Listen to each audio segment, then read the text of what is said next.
Hello friend, नमस्कार। कैसे हैं आप? हर हर महादेव। जय महाकाल की, जय हनुमान जी की। चलिए, आपकी फ्रेंड मैं सीमा आज आपसे फिर मिलती हूँ। आज टेरेस पे नहीं जा पाई क्योंकि गई थी एक जहाँ बहुत ज़रूरी बात करने के लिए। मतलब वो मुझे फ़ोन की इमरजेंसी में कि ऐसा है सीमा जी आइए, मैं बहुत दिक्कत में हूँ। तो मैं ये जान जाइए, मुझे कोई पुकारता है मैं 100 काम छोड़ के उसके पास दौड़ती हूँ। अगर वो परेशानी में है, अगर मुझे यथासंभव मैं वहाँ जा सकती हूँ तो गई। तो बैठी, चाय वाय दी।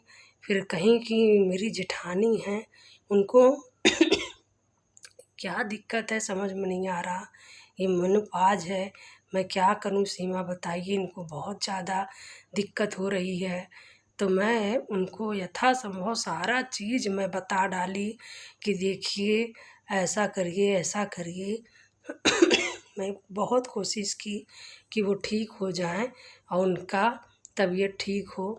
ले जाके उनको मैं स्कूटी से ले गई, दिखाई हूँ यहाँ के डॉक्टर को और कोशिश की हूँ कि उनको उस दवा से रिलैक्स हो जाए। लेकिन डॉक्टर का तो वही है ना, डॉक्टर का ही केस बता रही हूँ। किसी को बुरा नहीं लगना चाहिए। वो 22 तारीख वाली लखनऊ की घटना है ना, मैं जल्दी जल्दी बता रही हूँ। लखनऊ की घटना है, जो पिता अपने बेटे को कहा कि तुमको नीट निकालना है और बेटा जो है उसको इंटरेस्ट नहीं था नीट के उसमें।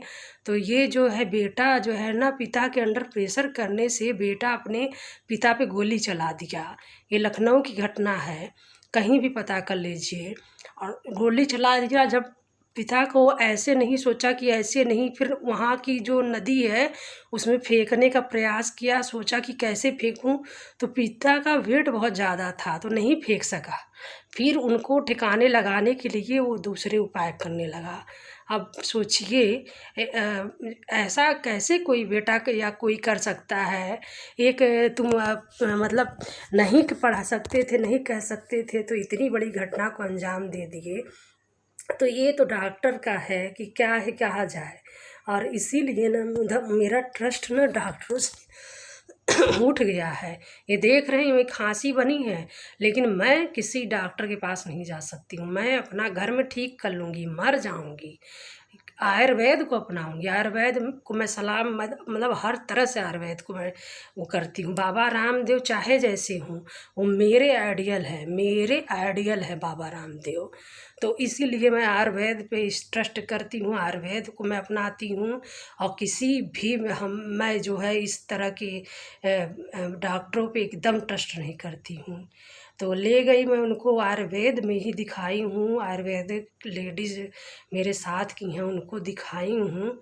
तो काफ़ी शतावरी उतावरी जैसी चीज़ें जो होती हैं उनको दी हूँ। अपने तरफ से मैं ख़रीद के दी हूँ। मेरे पास खुद आयुर्वेद की बहुत सी चीज़ें हैं, बहुत मैं मेडिसिन आयुर्वेद की एक पूरी अलमारी भी मैं भर के रखी हूँ आयुर्वेद में। तो ये बात है। और वही कहा गया है ना कि आप ना किसी को अपने जैसा नहीं बना सकते ना। क्यों नहीं बना सकते? साथ में चलेंगे तो ये जो हाथ है, ये राइट हैंड से नहीं पकड़ा जा सकता ना। दोनों को अलग अलग विपरीत होना पड़ेगा। तो इसलिए मैं किसी को बदल नहीं सकती हूँ। बदलने चलूँगी तो डावाडोल हो जाएगा पूरा सिस्टम। इसलिए मैं किसी को बदल नहीं सकती हूँ, लेकिन अपना मैसेज जो है बोल के पहुँचाने की कोशिश करती हूँ। मैं किसी भी बच्चे बच्ची पे नहीं वो कर रही हूँ। लेकिन देख लीजिए घटनाएं, आप देख लीजिए दिल्ली में कैसे अपहरण कर लिया जा रहा लड़कियों का या लोगों का। उनके जो शरीर के पार्ट है काट के निकाल के बेच के, और लाश को पता तक नहीं चल रहा है कि कहाँ गई मेरी बेटी, कहाँ गया मेरा घर वाला, कहाँ गया मेरा औलाद। तब बताइए। और वही कहना चाहूँगी कि गई उनके पास, उनको ठीक करने का पूरा प्रयास कर रही हूँ। वो ठीक होंगी तो भी मैं बताऊँगी आपको।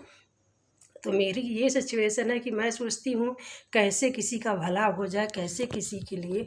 अभी अभी मैं उनके पास से, सोचिए, मेरा वीडियो बनाने का टाइम होता है शाम को, लेकिन उनका फ़ोन आया, मैं भागी भागी गई हूँ और अभी को आई हूँ, बिना पानी बिना चाय के अभी तक बैठी हुई हूँ। उन्हीं के विषय में सोच रही थी, फ़ोन अभी जस्ट आया है तो उनसे बात ही हो रही थी। कह रही थी सीमा भाभी को दवाई दी हूँ, काफ़ी हद तक रुका है ब्लीडिंग उनका, अभी लेटी हुई हैं, उनको मैं देखी हूँ वीडियो कॉल पे, तब मुझे रिलैक्स हुआ, तब मैं जा रही हूँ अब अपने लिए जूस वगैरह बनाने। तो यही कहूँगी लोगों से ना, बुरा मानने की ज़रूरत नहीं है, लोगों को समझिए, उनके अंदर क्या चल रहा, क्या वो पहुँचाना चाहते हैं लोगों तक, आप उसको समझिए, ठीक है। तो आप अपना ध्यान दीजिएगा। और वीडियो मैं आज यही वाली अपलोड कर रही हूँ और यही बात आप तक पहुँचाना चाहती हूँ कि सबका भला कीजिए, जो सही है उसका तो एकदम निसंदेह भला कीजिए। और एक बात और, समय मेरे पास बहुत रहता है, लेकिन मैं फालतू की चीज़ों में नहीं लगाना चाहती हूँ। मैं सोचती हूँ उस समय को मैं ऐसी जगह लगाऊंगी जिससे कि प्रकृति, एक बार फिर बोलूँगी, वृक्ष, अपने वृक्षों से भी मिल के आ रही हूँ। मौसम कुछ क्लाउडली हुआ है, कुछ वर्षा टाइप का हुआ है, उसमें भी सुनने को बहुत चीज़ें आ रही। अब ट्रस्ट क्या किया जाए क्या नहीं। तो गई हूँ अपने वृक्षों पे पानी दी हूँ, फिर टेरिस पे गई हूँ, टेरिस पे कम से कम मेरे 100-150 वृक्षों को और पौधों को तैयार की हूँ। उन पे मैं हाथ से भर भर के 2.5-3 घंटे पानी देती हूँ।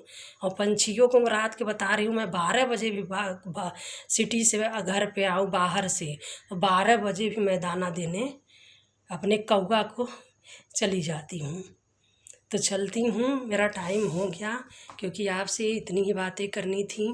बाकी आप अपना ख्याल रखिएगा और छोटी छोटी बातों पे इस तरह नाराज़ होने की या उस तरह करने की ज़रूरत नहीं, क्योंकि ज़िंदगी भगवान ने सांस को बहुत गिन गिन के लोगों को दिया है।